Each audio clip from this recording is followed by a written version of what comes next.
वास्तु असल में शुरू कहाँ से हुआ, तो इन 4 चीजों की प्राप्ति कैसे हो। पर इसका वैदिक प्राचीन वेदों में और बाकी सब में किस तरह से जिक्र आया कि ये भूमि अच्छी है या नहीं है। असल मूल रूप में हमारे जीवन का मकसद है। घर के रहने वाले लोग ना मोस्टली कंफ्यूज रहते हैं, गलत तरीके से धन कमाया या लालच में। आपकी लाइफ में स्टेबिलिटी नहीं हो, प्लॉट को आप ले रहे हो, अगर वहाँ कोई ड्राई हुआ भी कुआं है आज, तो भी वो धरती नहीं ले, अच्छी नहीं। अगर जमीन नीची है और उसमें भरती दाई के ऊपर लाना पड़ रहा है, वो तो ठीक है, वो तो आई थिंक वहीं से शुरू हो जाता है वास्तु। बिल्कुल, वास्तु की असली शुरुआत ही वहीं से होती है। दिशाओं के प्रभाव कम हो जाता है। अगर सपोज वो नॉर्थ साउथ एक्सिस पे है। वास्तु का नाम तो सबने ही सुना होगा और मैंने भी सुना। कुछ चंद साल पहले अपने घर बनाने की बारी आई, तो जैसे एक सपना साकार होने जा रहा था, तो खूब सारी बुक्स ऑन आर्किटेक्चर लेके आए, ब्यूटीफुल होम डिज़ाइंस लेके आए, और वो हर किताब में हर होम डिज़ाइन के पीछे एक वास्तु का कॉलम, एक वास्तु पे आर्टिकल ज़रूर होता था। विश्वास कीजिए कि मुझे उस टाइम से पहले वास्तु पे रति भर इंटरेस्ट नहीं था। राधा मुझे लगता था कि लोग समय वेस्ट करते हैं वास्तु पे, वास्तु एक पैसा बनाने का जरिया है। पर जब मैंने वो पढ़ने शुरू किए, बिकॉज जिस चीज़ के लिए आपको ज़्यादा संदेह होता है ना, उसको आप ज़्यादा पढ़ते हैं, तो मैं हमेशा बुक्स वास्तु के ही चैप्टर से खोलने लगी। और जब मैं वहाँ पढ़ती थी तो मैंने रियलाइज़ किया कि हर वास्तु की जो बुक या किताब थी या आर्टिकल था, उसमें उन्होंने कुछ चीज़ों के बारे में लिखा था वास्तु दोष करके। इंक्वायरिंग माइंड था, तो मैंने अपने माइंड में केस स्टडी करना शुरू किया और ऐसे 3 या 4 घरों को सोचा जो एक पर्टिकुलर वास्तु दोष को ही बिलोंग करते हैं।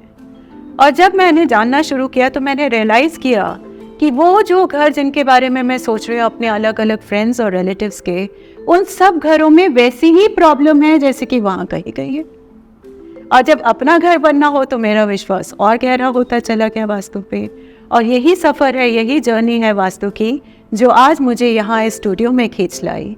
क्योंकि आजकल हालांकि मेरा तो घर बन गया, पर मैं ज़्यादातर जब भी इंटरनेट पे कभी सर्फिंग करती हूँ या इंस्टा पे सर्फिंग करती हूँ, तो मैं रियलाइज़ करती हूँ कि वास्तु के ऊपर जो भी टॉक आती है उस पर बहुत ज़्यादा तरह की चीज़ें कही जाती हैं। यहाँ पे ऐसी पिक्चर लगा दीजिए, यहाँ पे ऐसा रंग करवा दीजिए, इसको ढाल लीजिए, इसको बना दीजिए। और फ्रेंड्स, हम सबको पता है कि हमारी ज़िंदगी 2 फैक्टर्स पे चलती है, फेथ एंड फियर। जहाँ तक विश्वास की बात है वहाँ तो सब बढ़िया रहता है, उत्तम रहता है, अगर हम उस विश्वास को अच्छी तरह पाल लें, समझ लें। बट फियर, जो कि डर है, जो वास्तु क्रिएट कर देता है हमारे में, वो एक मिथ बन जाती है, मिसकंसेप्शन बन जाती है और साइकोलॉजिकल स्ट्रेस का कारण बन जाती है। और यही कारण है कि आज इस प्रयास को हमने स्टार्ट किया और हमारे साथ वास्तु के पिछले 15 साल से कंसल्टेंट रही हैं और ये आर्ट ऑफ लिविंग के साथ 20-25 साल से जुड़े रहे हैं। और आजकल का जो लेटेस्ट जियो एनर्जी ऑडिट नाम से एक नया वास्तु, खैर आई डोंट नो मैं नया कहूँ कि नहीं, बट ये बहुत फेमस हो रहा है और ज़्यादा इफ़ेक्टिव वास्तु साइंस है, उसकी ये ऑडिटर हैं और इन्होंने बहुत इस फील्ड में भी प्रोग्रेस की है। मैं बहुत प्राउडली प्रेजेंट करती हूँ मिसेस मीनू नाकड़ा जी को हमारे स्टूडियो में हमारे पास आज। नमस्कार ma'am, nice to have you. So जैसे कि आप इतना ज़्यादा वास्तु, और आपने तो वास्तु की स्टडी की है 15 साल, तो ये जानना बहुत ज़रूरी है कि वास्तु असल में शुरू कहाँ से हुआ, इसका ओरिजिन क्या है, इसके बेसिस क्या है, इसके कंसेप्ट्स क्या हैं। हम इस टॉपिक पे बात करेंगे। उससे सबसे पहले मैं आपको इसके लिए बधाई देना चाहती हूँ कि ये जो आपने इनिशिएटिव लिया है कि सबको एक अच्छे से हम इस सब्जेक्ट के बारे में बताएं, वास्तु के बारे में, जिसके बारे में आजकल बहुत भ्रांतियाँ फैल गई हैं, अलग अलग तरह के बातें हो रही हैं। तो ये एक बहुत अच्छा इनिशिएटिव है, तो इसके लिए आपको बहुत बहुत बधाई। तो हम अपने इस प्रोग्राम में वास्तु पे अच्छे से चर्चा करेंगे और जानेंगे कि वास्तु भी है क्या, असल में वास्तु क्या है। तो इसको हम इतिहास देखेंगे।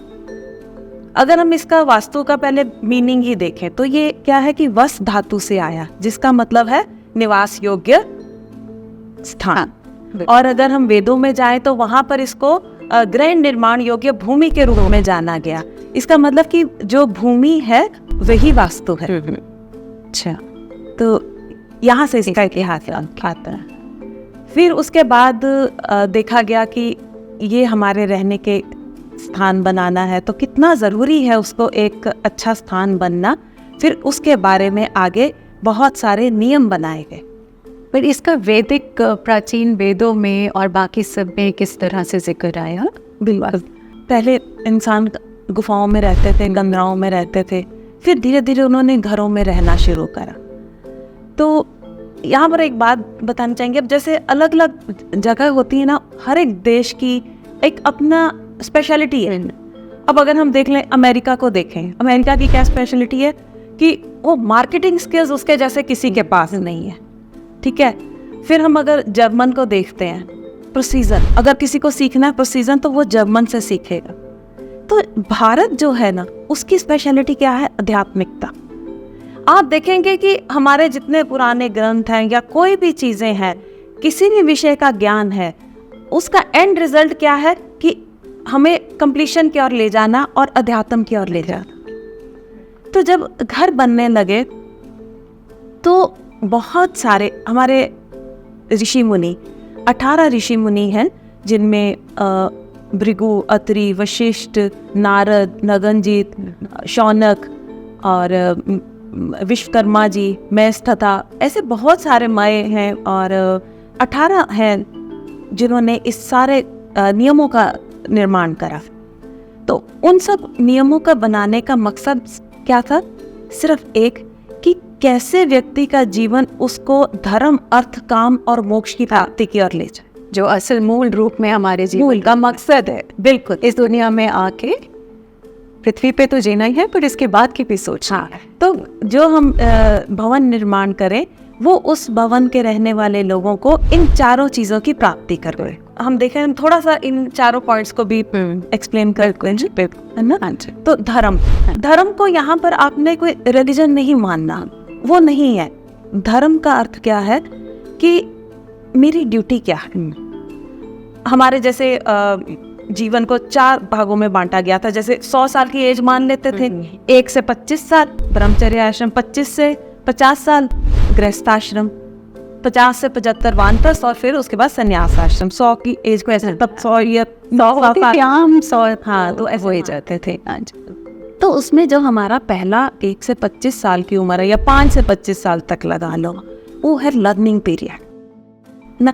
उस समय क्या है, हमारे ब्रेन डेवलप हो रहा होता है, हम इतना सब कुछ सीख सकते हैं। तो वो उस समय में क्या, मेरा धर्म क्या है कि मैं ज्ञान अर्जित करूं, जिस भी फील्ड में मुझे जाना है। तो किसी को तब उस समय शस्त्र विद्या में था, किसी को गाने में था, किसी को सितार वादन चाहिए, कुछ भी चाहिए। तो अभी हम लोग भी अगर देखें, इसको हम अपनी लाइफ में कैसे अप्लाई करेंगे? आज हम बच्चों को इस एज में पढ़ाते हैं कि तुम जो सीखना चाहते हो सीखो। और आजकल तो पेरेंट्स वैसे भी बच्चों को मल्टी टैलेंटेड बनाना चाहते हैं ना। तो और इस एज में हमारा क्या मतलब कि जो इस एज से निकल रहे इस समय, उनका धर्म क्या है कि सीखना, बहुत अच्छे से सीखना है, जितना सीख सकते हैं सीखिए। अच्छा, अब ये तो हो गया धर्म, मेरा किस एज में क्या धर्म है। अगर हम आगे जाएंगे तो मेरा धर्म हो जाता है अपने माँ बाप की सेवा करना, अपने परिवार को पालना, है ना, ऐसा करके ये था। फिर आगे आता है अर्थ। अब अर्थ क्या है? धन कमाना। ये शास्त्रों में लिखा गया है कि हम विद्या अर्जित कर रहे हैं, किस लिए? अर्थ की प्राप्ति के लिए। बिल्कुल। तो एक तो बात यहाँ पर क्लियर हो जाती है, कहीं भी शास्त्रों में अर्थ को कमाना, धन कमाना बुरा नहीं है। नहीं, बुरा बस ये है जब गलत तरीके से धन कमाया जाए, हाँ, या लालच में आके किसी और को हानि पहुंचा के हम धन कमा रहे हैं। तो कभी सही तरीके से धन कमाने में तो हाँ, कभी भी किसी ने ये नहीं कहा कि क्योंकि हमारी मूलभूत जरूरतों की, आवश्यकताओं की पूर्ति वहीं से होती है, वहीं से तो देश की खुशहाली वहां से। बिल्कुल। तो जब हमने धर्म की अपना निर्वाह कर लिया, अच्छे से सीख लिया, उसको किसके लिए यूज करना है? अर्थ की प्राप्ति के लिए। मुझे पैसा किस लिए चाहिए? अपना परिवार का पालन पोषण कर सकूं, मुझे अपने बच्चों को अच्छी एजुकेशन देनी है, उनको पढ़ाना है ना, अपने माँ बाप की भी सेवा करनी, समाज की भी इसके प्रति रिस्पॉन्स, उसको पूरा करने के लिए। फिर है अब अर्थ कमाए, अभी उसका क्या है, अपनी कामनाओं की भी पूर्ति करनी है। मेरे भी कुछ शौक है अपने, है ना, तो शौक को पूरा करने के लिए भी मुझे पैसा चाहिए ताकि मैं अपनी इच्छाओं की भी पूर्ति कर सकूं। तो वो आगे धर्म पैसे भी चाहिए और वैसा सुकून वाला घर भी चाहिए जहाँ पे आप सपने देखें और आगे देखें और वो उड़ान भी भर सके वहाँ। तो कामनाओं की बच्चे भी और अब जब हम मेरी ये तीनों चीजें पूरी हो जाती, मेरी इच्छाएं भी पूरी हो जाती हैं, फिर एक जीवन में उतरता है सेटिस्फेक्शन, जिसके बीच में मैं संतुष्ट हूँ, और वही हमें मोक्ष की ओर ले जाता है। मोक्ष को कोई बहुत हायर ऐसी स्टेट ना मानते हुए अगर हम सोचे कि अगर मेरा आगे आने वाला जीवन है उसमें मैं एक बहुत सुकून से रह रही हूँ कि मैंने जो करना था जीवन में कर लिया, मुझे कोई रिग्रेट्स नहीं, दैट इज ना रिग्रेट्स है ना क्रेविंग्स है, क्रेविंग्स, सेटिस्फेक्शन भी एक तरह से आगे वही मोक्ष है। बिल्कुल कि सब पा लिया, सब देख लिया, सब कर लिया, आप शांति से। बिल्कुल। तो इन 4 चीजों की प्राप्ति कैसे हो, तो उस चीज को नजर में रखते हुए उसको भी घर में, हाँ बिल्कुल, कि घर भी ऐसा होना चाहिए तो ये चारों चीजें ऐसा कुछ निर्माण करा जाए जिसमें प्रकृति हमारी इच्छाओं की पूर्ति में हमारी सहायता कर सके। बिल्कुल। इन सब चीजों को ध्यान में रखते हुए वास्तु के नियम बनाए। तो ये नियम कैसे, क्या है मीनू जी ये नियम, कुछ इसके बारे में बताएं। हाँ, ये बड़ा अच्छा प्रश्न है आपका।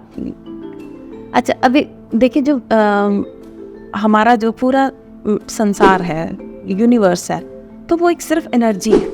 अब तो साइंटिस्ट भी यही कह रहे हैं, है ना, तो एक वाइब्रेशन है, वाइब्रेशन। तो जो वाइब्रेशंस बाहर है वही जब हम अपने घर के भीतर भी लेते हैं तो हम एक प्रकृति के साथ हार्मनी में आए हैं। अच्छा, एक बात बताइए कि आप स्विमिंग करते हैं, आपको नदी में तैरना है, ठीक है, तो अगर जिस तरफ नदी की धारा बह रही है उस तरफ स्विमिंग कैसे करेंगे? आसान रहेगा ना, जल्दी पहुंचेंगे। हाँ, लेकिन अगर आप धारा के विपरीत स्विमिंग करते हैं, तैरते हैं, तब कैसा रहेगा? बहुत एफर्ट लगता है और हो सकता है आप जल्दी एग्जॉस्ट भी हो, और जहाँ पहुंचना चाहते हैं शायद पहुंच नहीं ना, तो एग्जॉस्ट हो जाएंगे। तो ऐसे ही जो इस यूनिवर्स में जो वाइब्रेशंस हैं, जो एनर्जी का फ्लो है, उसको अगर हम देखते हुए अपने घर में भी उसी ऊर्जा के प्रवाह को लेते हैं तो नेचुरली एक घर में बहुत अच्छी वाइब्रेशन क्रिएट होती है जो मुझे हर लेवल पे हेल्प करेगी। तो वास्तु के नियम कैसे, अब अगर हम देखें कि हमारा नॉर्थ साउथ जो मैग्नेटिक फील्ड है, तो उसमें क्या साउथ से वाइब्रेशन जाती है, एनर्जी का फ्लो होता है नॉर्थ की ओर, तो वो ऐसे चल रहा है।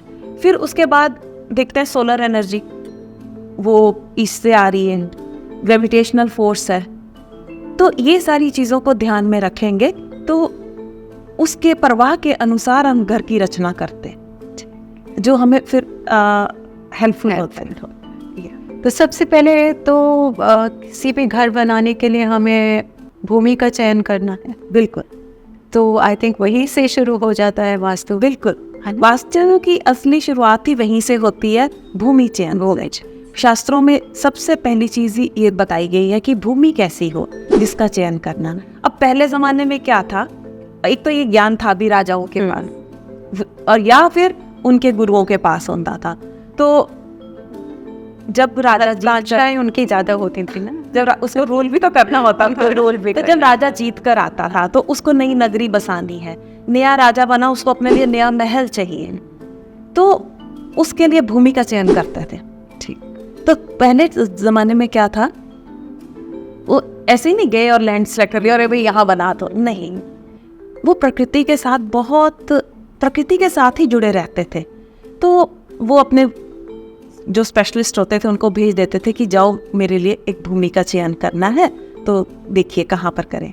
तो अब वो लोग जब जाते थे तो भूमि को ऑब्जर्व करते थे। तो उनके स्पेशलिस्ट मतलब उनके जो ज़्यादा नॉलेजेबल, इंटेलिजेंट, हाँ, जो भी थे थोड़ा बहुत इसके मतलब जब सब जानते हैं, तो वो जाके कुछ देर कोई भूमि देखते थे, वो फिर पहले उसको सिलेक्ट करते थे, हाँ ये भूमि है, फिर वहाँ पर कुछ देर रुकते थे, वहाँ पर वो प्रकृति को ऑब्जर्व करते थे कि यहाँ पर फ्लोरा एंड फौना कैसा है, यहाँ पर क्या पक्षी अपना घोंसला बना रहे हैं, क्या ये भूमि उपजाऊ है, वहाँ पर अनाज बीज कर देखते थे, धान्य के। ठीक है, अच्छा कि कुछ लेकर जाते थे बीज, वो बीजते थे, फिर वेट करते थे कि बारिश होने पर कैसे या उगे या नहीं उगे। अगर धरती उपजाऊ नहीं है तो वो हमें कैसे कुछ दे देंगी ना, तो वो भी देखते थे। फिर वहाँ पर कैसे पेड़ पौधे हैं, क्या वहाँ सारे कंटीली झाड़ियाँ हैं, नहीं वो नहीं अच्छा। फिर वहाँ पर सारे दंश जो सांप बिच्छू वो वाली धरती है, वो भी नहीं अच्छी।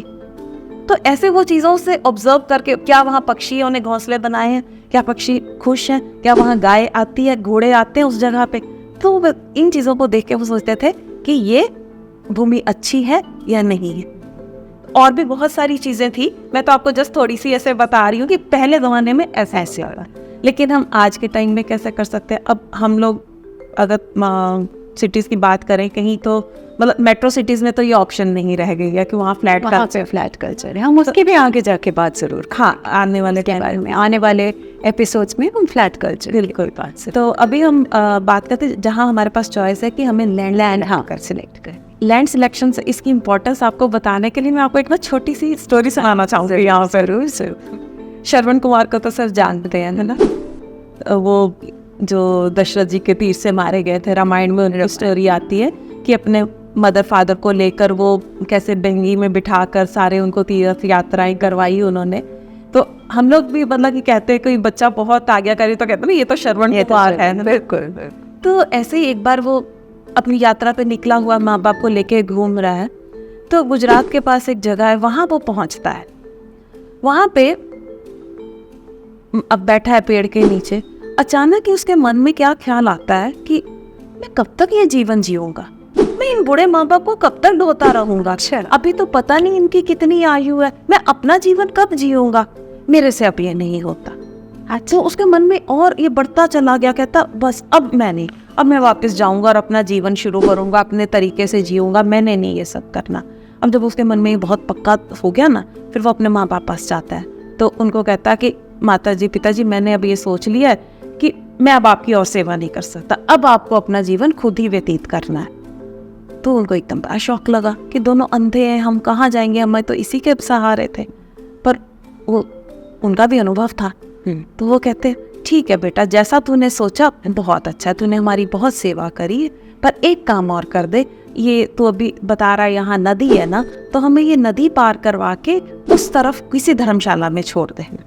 वो कहता चलो ठीक है, जहाँ मैंने इतनी देर करा यहाँ भी कर देता हूँ, ये भी कर देता हूँ। तो वो उनको नदी पार करवा देता है, लेकर जाता है, नदी पार करवा रहा है। जब नदी पार कर रहा है ना, करते करते तट के पास पहुँचता, उसके मन में आता कि अरे मैं कैसे दुष्ट विचार मेरे मन में आने शुरू हो गए, मैं माँ बाप के प्रति मेरा ही कर्तव्य है, इनको मुझे ही तो देखना है, और कौन देखेगा इनको, ये तो सब मेरा ही फर्ज बनता है, मैंने ये सोच भी कैसे लिया। तो उसको अपने आप पे बहुत दुख आने लग जाता, शर्मिंदगी आने लग जाती। तो फिर वो अपने माँ बाप से माफ़ी मांगता, पूछता, वो कहते हैं बेटा वो तेरा दोष नहीं, वो उस धरती का दोष था जहाँ पर तेरे मन के भाव ही परिवर्तित हो गए। तो इसीलिए हमने तुझे कहा कि ये धरती छोड़ेगा तो तेरे मन के विचार भी शुद्ध हो जाएंगे फिर से। तो ये इतना ज़्यादा प्रभाव है। वैसे भी आप देखेंगे कि हम लोग भी तो ऐसे ही, हम लोगों ने टैग लगा रखे हैं, ये इस सिटी के लोग हैं, ये ऐसे होंगे, हाँ बिल्कुल, ये उस सिटी के लोग ऐसे होंगे, है ना। अगर हम देखें तो होता भी है। अब अगर आप बॉम्बे के लोगों को देखेंगे, एकदम स्ट्रेट फॉरवर्ड, वो गोल गोल बात नहीं करते, वो आपसे सीधा पूछेंगे अरे भाई आपको ये चाहिए, हाँ या ना, ठीक है डन, है ना। अगर दिल्ली के लोगों को देख लो, जब तक वो घुमा घुमा के बात नहीं करते तो वो नहीं होता। तो अच्छा, अभी हम जैसे कहते हैं कि इस जगह के लोग बहुत अच्छे व्यापारी हैं, उनका माइंड बहुत अच्छा है। अब पंजाब की बात करें तो हमारा लोगों में बहुत बहुत है, मतलब कि कुछ भी होता है सेवा भाव बहुत है, कि कुछ भी हो हम आगे आते हैं, सबसे पहले हम सेवा करते हैं। तो ये हर एक धरती का प्रभाव है।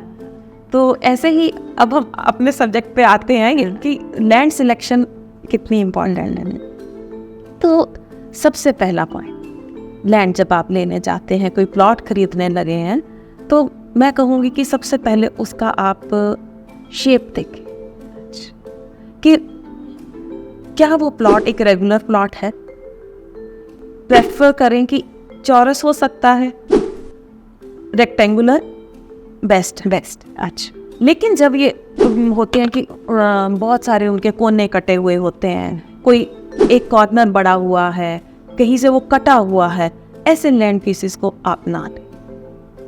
वो रेक्टेंगल में अगर एक लंबा सा रेक्टेंगल है, मान लीजिए कि एक तरफ से 1 ले तो 1:8 आ, हाँ, उसका भी प्रोपोर्शन है। नहीं, प्रोपोर्शन लेना है। देखिए, अगर आप कभी भी प्लॉट लें तो 1:1.5 गुड। देन अगर आप लेते 1:1.75, फिर 1:2 हो जाएगा, 1:2.5, 1:, मतलब ऐसे बढ़ता चला जाएगा ना।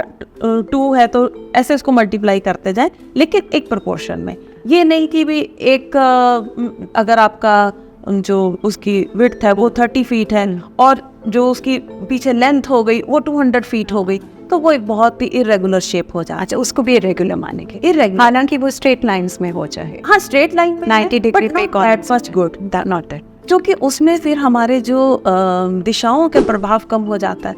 अगर सपोज वो नॉर्थ साउथ एक्सिस पे है और वो तो नॉर्थ साउथ एक्सिस तो बहुत बड़ा हो गया और ईस्ट वेस्ट तो बहुत छोटा रह गया, तो हमें उन दिशाओं के गुणों की कमी हो जाती है उस टाइम। तो इसलिए हम प्रेफर करते हैं कि एक बैलेंस्ड स्टेट में हो, वो बिल्कुल सही है।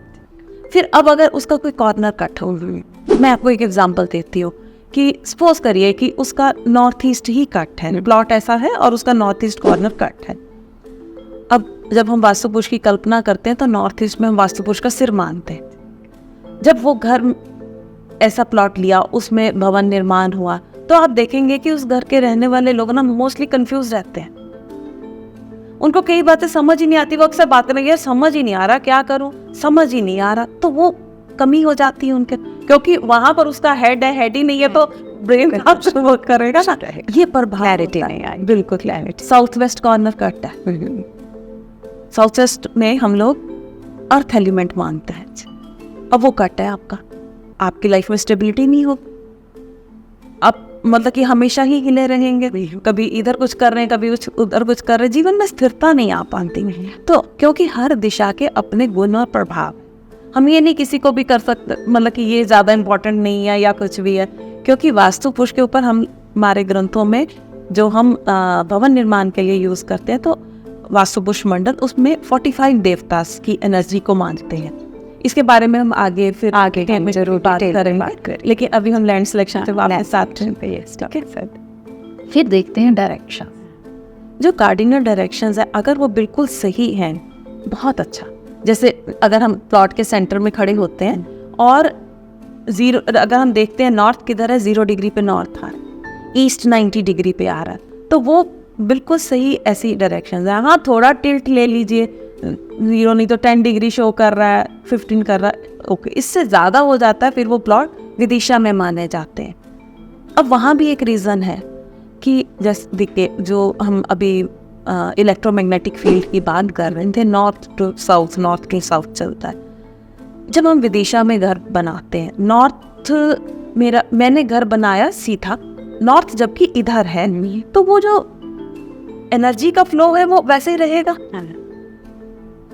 ऐसे ह्यूमन बॉडी में जैसे हम टॉप को अपना नॉर्थ मानते हैं और यहाँ साउथ मानते हैं, तो जब हम अलाइनमेंट में रहेंगे नॉर्थ साउथ की, वो एक्टिविटी मोस्टली कब होती है? जब हम सोते हैं। जब हम रात को सोते हैं, हमारी बॉडी की रिपेयर मैक्सिमम उस टाइम होती है। तो अगर हम नॉर्थ साउथ में उसी के अलाइन करके सो रहे हैं, तो आप देखेंगे कि आप एक हेल्दी लाइफ जीते हैं।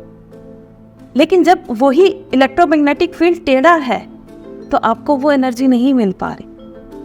इसके लिए भी आपको एक थोड़ा सा और बीच में कुछ बता रही हूँ। जरूर। ऐसी चीज़ें भी जो सब लोगों को लगेगा कि हाँ वास्तव में है क्या। आप देखेंगे कि हमेशा कहते हैं कि आप ईस्ट की ओर से रख के सोएं या साउथ की ओर। वो क्यों? जो साउथ है ना, हमारे साउथ क्या है? हमारे पैर।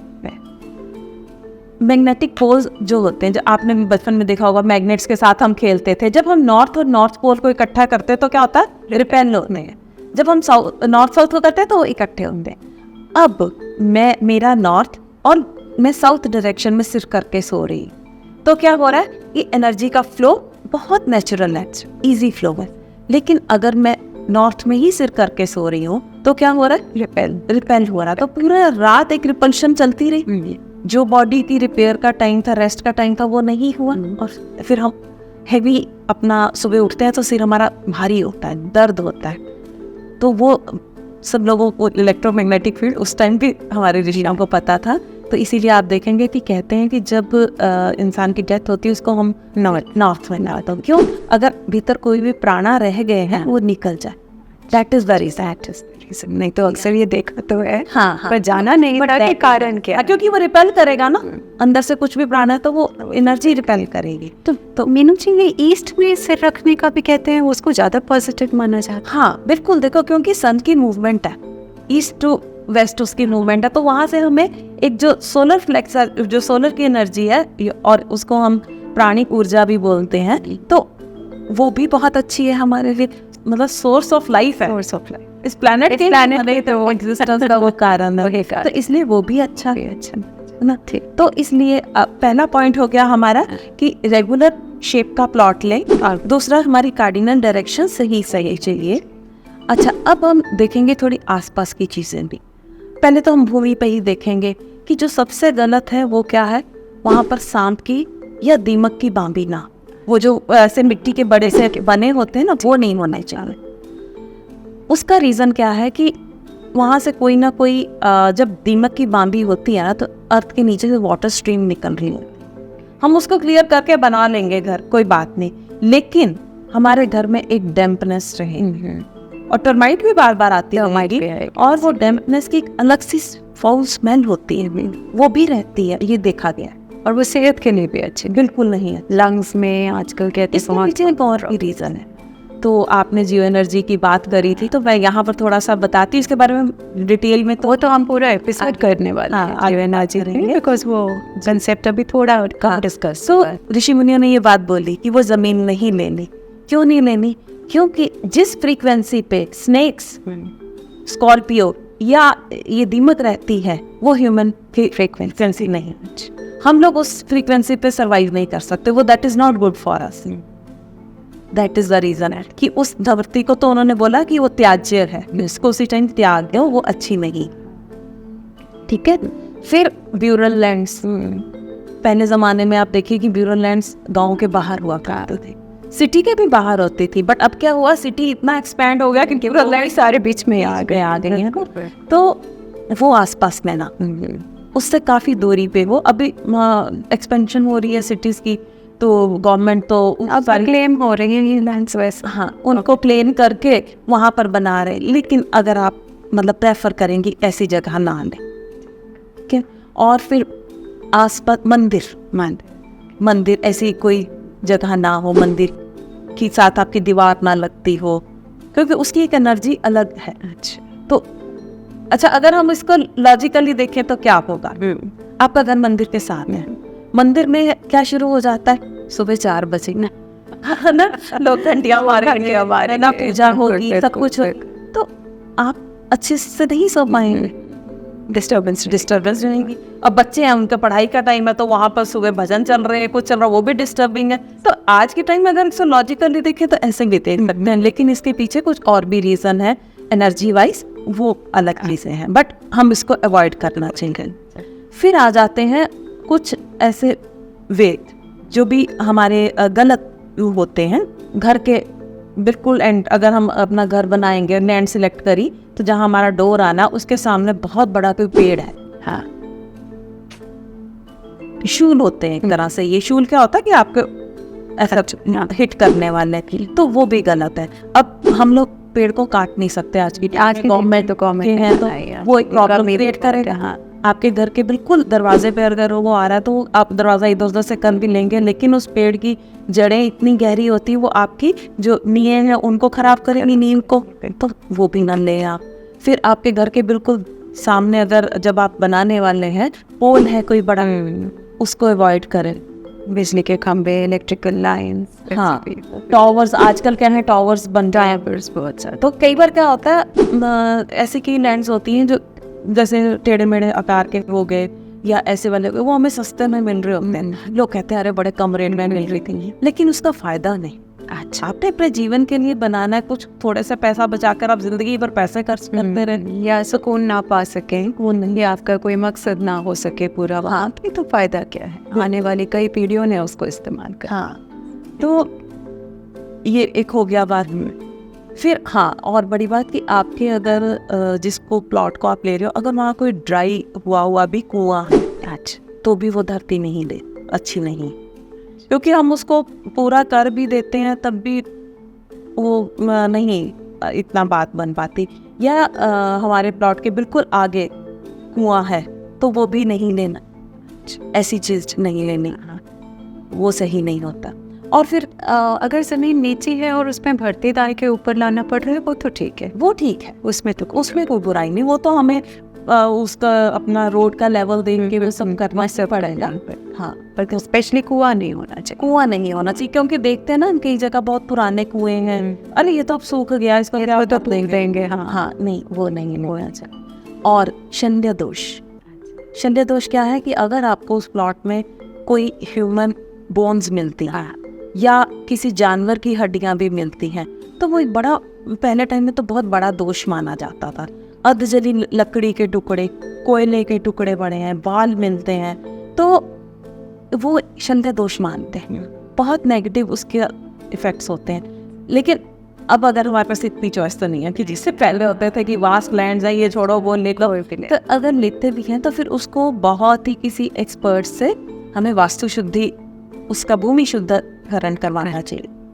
अगर हम वो ले लेते हैं तो घर बनाने से पहले भूमि की शुद्धि करवानी पड़ती है। सो कितने ही फैक्टर्स का ख्याल रख के ही आगे चलना चाहिए। ये पूरी और बड़ी लॉजिकल साइंस है। बिल्कुल, हम इसको साइंटिफिकली, हर चीज़ का एक रीज़न है, एक कारण है, हाँ, क्यों हम कोई भी चीज़ कर रहे हैं। हाँ, बिल्कुल ठीक। तो इसमें क्या हुआ ना कि बहुत सारी चीज़ें, ये ज्ञान भी अभी आप जैसे बात कर रहे थे पहले मेरे साथ कि लुप्त हो गया था ना, बिल्कुल। तो वही हम इसको सीक्रेट रखते थे नॉलेज को, तो वो ज्ञान जब लुप्त हो गया तो फिर वो अपनी विक्षिप्त अवस्था में सामने आया। और तब भी क्या था कि ज़्यादा ग्रंथ संस्कृत में थे और आम व्यक्ति पढ़ नहीं सकता था। अब किसी ने जो भी पढ़ा अपनी मर्जी से उसको बता दिया, किसी को डराने को बता दिया, भैया तेरे घर में तो ये है, तो कुछ हो जाएगा, ऐसा कहते हैं ना, फिर तो वो बताती है। एक्चुअली हाँ, खंडित भी था ना, छोटे छोटे हिस्सों में। हाँ, जब आया और किनके थ्रू आया, हाँ, वो सब चीज़ों का फर्क। तो अब क्या है कि उन्हीं ग्रंथों का बहुत बड़े बड़े स्कॉलर्स ने संस्कृत का एज इट इज